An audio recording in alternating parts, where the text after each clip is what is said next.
Dance करेंगे तो आप देख के हंसिएगा। बोलना बोलो मत कर, इसका जो करना कर। या डियर स्टूडेंट्स, लास्ट क्लास में हम लोगों ने टाइप्स ऑफ रूट के बारे में जाना था। हमने पढ़ा था कि रूट्स दो प्रकार के होते हैं, टैप रूट यानी मूसलाधार और फाइब्रस या एडवेंटेटियस रूट जिसे झाखड़ा जड़ भी कहते हैं। ठीक है, और हम लोगों ने फिगर से समझा था कि टैप रूट जो है वो सॉइल में काफी नीचे तक जाता है और उसमें एक मेजर प्राइमरी रूट्स और कुछ सेकेंडरी और टर्सरी रूट्स पाए जाते हैं, जबकि फाइब्रस रूट या एडवेंटेटियस रूट में नोड के स्टीम के नोड के निचले भाग से जो सॉइल के समीप वहां से बहुत सारे रूट्स बंच में निकलते हैं और वो सुपरफिशियली सिर्फ मिट्टी की ऊपरी सतह को पकड़े रहते हैं। और टैप रूट मुख्य रूप से डाइकॉट प्लांट में, ऐसे पौधे जिनके बीज में दो कॉटिलिगनस दो दलपत्र पाए जाते हैं उनमें पाई जाती है, जबकि एडवेंटेटियस या फाइब्रस या झाखड़ा जड़ जो है वो मोनोकॉट सीडेड प्लांट में एक दलपत्र वाले बीजी पौधे में पाई जाती है। और जड़ का प्रमुख कार्य मिट्टी से वाटर और मिनरल्स का एब्जॉर्प्शन करना है, जबकि यह पौधों को एंकरिंग भी देती है। तो मुख्य रूप से दो कार्य है, एंकरिंग और absorption of water and minerals. मजबूती दे रही है, मिट्टी से पानी और खनिज लवण का अवशोषण करती है। परंतु कभी कभी जड़ अपने इन सामान्य कार्य को छोड़कर कुछ अलग कार्य करती है, जिसके लिए इसकी संरचना में बदलाव आता है, जिसे हम मॉडिफिकेशन ऑफ रूट कहते हैं। रूट में रूपांतरण, ठीक है, जड़ों में रूपांतरण। ठीक है, अब इस डिफिनेशन को समझ लें जो यहाँ बोर्ड पे आपको नजर आ रहा होगा। For performing some different function, different function means अपना नॉर्मल फंक्शन, जो उनका नॉर्मल फंक्शन है एब्जॉर्प्शन ऑफ वाटर और मिनरल्स, साथ ही साथ providing anchoring to the plant, ये इसका नॉर्मल फंक्शन है। तो अपने नॉर्मल फंक्शन को छोड़कर जब पौधे की जड़ें कुछ विशेष कार्य, डिफरेंट कार्य करती हैं, तो इसके लिए उनकी संरचना में बदलाव आता है और इसे ही हम मॉडिफिकेशन ऑफ रूट कहते हैं। आप इसे हिंदी में इजीली डिफाइन कर सकते हैं कि जड़ें अपने सामान्य कार्य को छोड़कर जब कुछ अतिरिक्त विशेष कार्य करती हैं, तो इसके लिए इनकी संरचना में बदलाव उत्पन्न होता है, जिसे हम मॉडिफिकेशन ऑफ रूट कहते हैं। और यह बदलाव टैप रूट तथा एडवेंटेटियस रूट दोनों में होता है। तो आज हम लोग पढ़ेंगे modification in tap root, modification in tap root. ठीक है, तो आई थिंक बोर्ड से आप इंग्लिश का डिफिनेशन उतार सकते हैं और हिंदी में मैंने समझाया, आप उससे डिफिनेशन लिख सकते हैं। इनफैक्ट मैं देख रहा हूं जो स्टूडेंट्स जो रिप्लाई आ रहे हैं, अधिकांश स्टूडेंट्स इंग्लिश में ही लिख के दिखा रहे हैं। जो हिंदी मीडियम वाले स्टूडेंट्स हैं वो जो मैं डिफिनेशन बताता हूँ उसके बेसिस पे आप हिंदी में भी डिफिनेशन लिख सकते हैं। एक दो स्टूडेंट्स ने ऐसा किया है, पर मैक्सिमम्स का रिप्लाई नहीं आ रहा है। तो प्लीज मुझे बताइए कि क्या आप हिंदी में लिख पाने में इजी है या डिफिकल्ट हो रहा है। अगर ऐसा कुछ है तो आप प्लीज मुझे इन्फॉर्म कीजिए। आज का हेडिंग है modification of tap root. In fact modification of tap root पढ़ने के पहले हम लोग एक बात और जान लें तो बेहतर होगा। ये जो मॉडिफिकेशन होता है रूट में, मैंने अभी बताया कि नॉर्मल काम को छोड़कर विशेष काम के लिए होता है। तो जो ये मॉडिफिकेशन होता है मेनली तीन काम के लिए होता है। ठीक है, मॉडिफिकेशन बेसिकली किस काम के लिए होता है? तो पहला होता है for storage of food material, for storage of food material. हम जानते हैं कि फूड का फॉर्मेशन जो है वो बेसिकली लीफ में होता है और इसका स्टोरेज मुख्य रूप से फ्रूट्स में या कभी कभी स्टीम में होता है।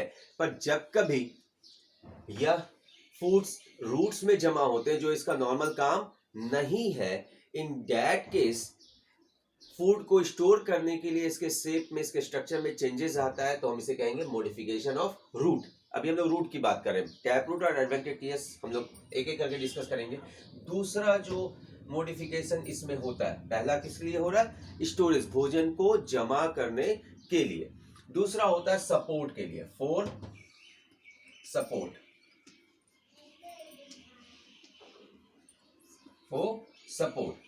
पौधे को अतिरिक्त मजबूती देने के लिए, ठीक है, पौधे को अतिरिक्त मजबूती, इसका काम तो है ही पौधे को एंकरिंग देना, एक आधार देना, मिट्टी में पकड़े रहना, पर इसके अलावा भी यह अलग अलग तरीकों से पौधे को और ज्यादा सपोर्ट देती है, ठीक है। और तीसरा है फॉर रेस्पायरेशन, फॉर रेस्पायरेशन,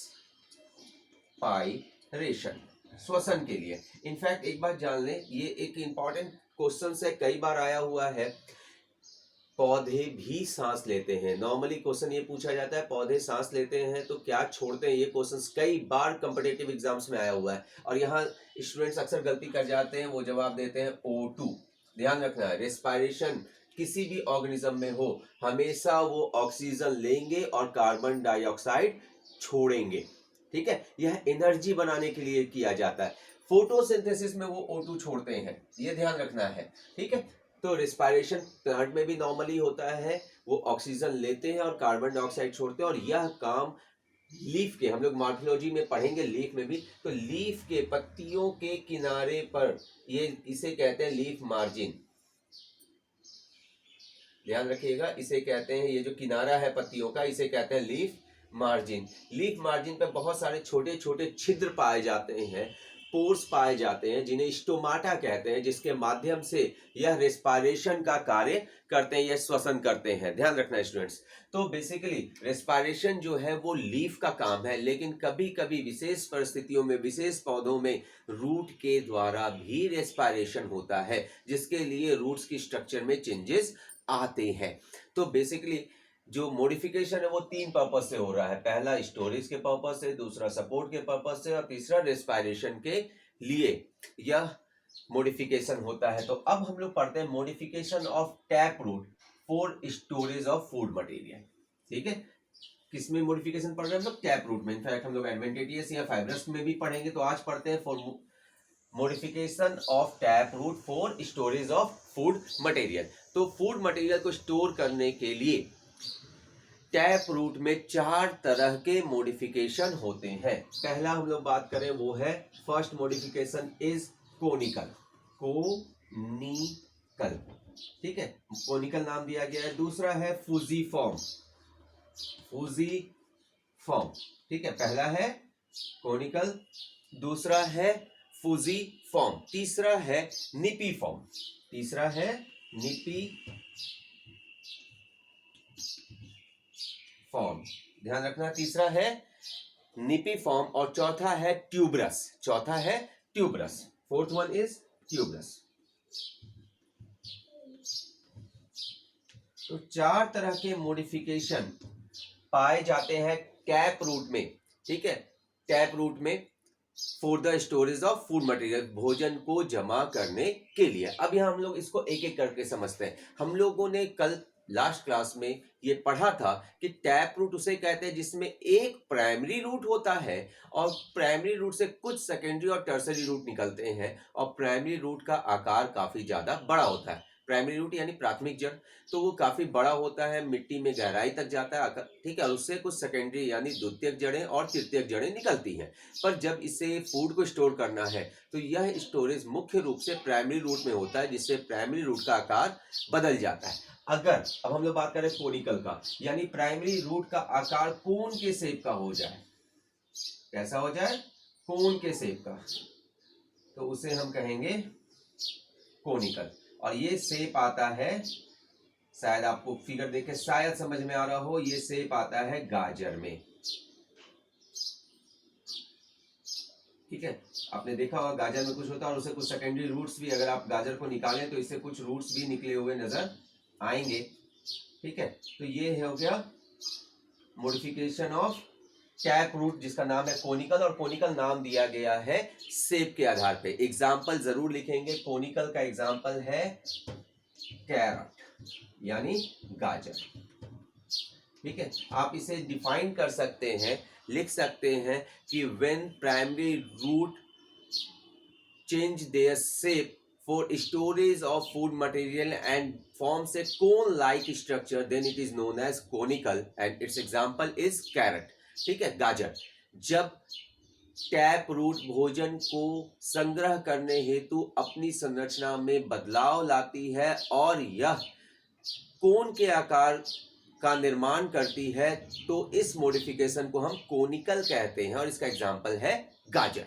ठीक है, सेम इसी तरह से अगर ये चेंजेस, ये कोन जैसा शेप ना बने, ठीक है, हो तो रहा है स्टोरेज के लिए, पर ये शेप कोन जैसा ना बनकर कुछ ऐसा बने जिसका ऊपरी भाग तो थोड़ा पतला हो पर बीच का भाग मोटा हो और नीचे का भाग धीरे धीरे करके टैपर होता चला जाए, कुछ इस प्रकार से। ऊपर का भाग बिल्कुल मोटा नहीं है, ठीक है, इनिशियली ये थोड़ा पतला है, गोलाकार है, और जहां ऊपर शाखाएं निकलती हैं, पत्तियां निकलती हैं, कुछ इस प्रकार से।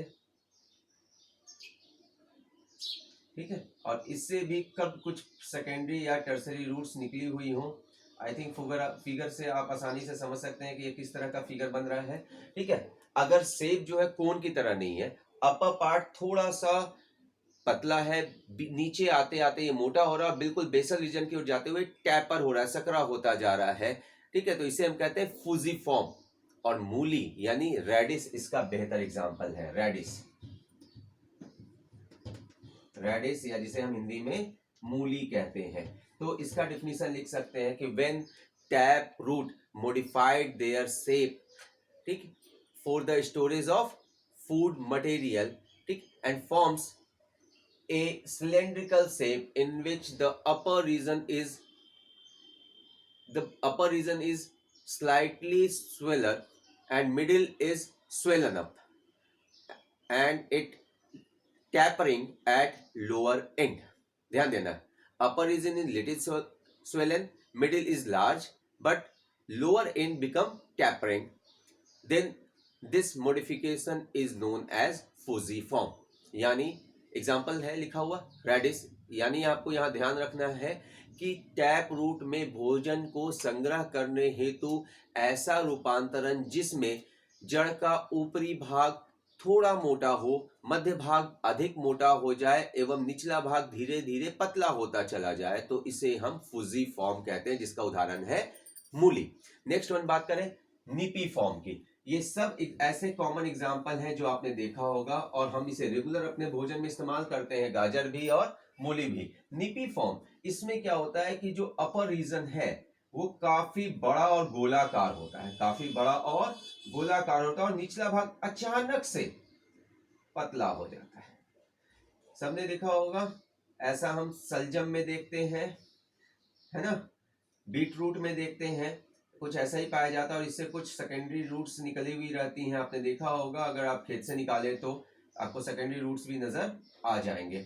ठीक है, तो यहाँ भी देख रहे हैं हम कि चेंजेस हो रहा है स्ट्रक्चर में, और इसमें क्या हो रहा है कि upper region is rounded and lower region is suddenly tapered. Storage of food हो रहा है, ऊपरी भाग बिल्कुल बड़ा मांसल गोलाकार है और यह इसका निचला भाग अचानक से पतला हो जाता है, तो ऐसे मॉडिफिकेशन को हम कहते हैं निपी फॉर्म, जिसका एग्जांपल है टर्निप, बीट रूट। एग्जांपल लिख सकते हैं टर्निप या बीट रूट। टर्निप कहते हैं हम सलजम को, टर्निप का मतलब हो गया सलजम और बीट रूट चुकंदर। तो बेसिकली ये दोनों इसके कॉमन एग्जांपल हैं। और अब हम लोग बात करें ट्यूबर का, तो ट्यूबर में जिसका ऐसा मॉडिफिकेशन, टैप रूट का ऐसा मॉडिफिकेशन जिसमें प्राइमरी रूट्स फूड्स को तो स्टोर करता है पर उसका कोई फिक्स शेप साइज नहीं होता, वो कहीं से भी मोटा पतला हो जाता है। तो जो जिसका शेप कुछ फिक्स ना हो, कहीं से भी वो मोटा हो जाए, पतला हो जाए, कुछ इस तरह का आकार बना रहा हो, जिसका कोई फिक्स शेप साइज ना हो, तो वो कहलाता है ट्यूबर फॉर्म, जिसका एग्जांपल है 4 o'clock प्लांट। 4 o'clock प्लांट, ठीक है, जिसमें जड़ जो है उसका कोई निश्चित आकार नहीं होता है और यह जड़ फूड को तो स्टोर करता है बट इसका कोई फिक्स शेप और साइज नहीं होता है, स्वेलिंग करता है, फ्लैसी होता है, मांसल हो जाता है, स्टोरेज ऑफ फूड है बट इसका कोई फिक्स शेप नहीं है, तो ऐसे मॉडिफिकेशन को हम कहते हैं ट्यूबर। तो 4 है हम लोगों ने पढ़ा, फॉर द स्टोरेज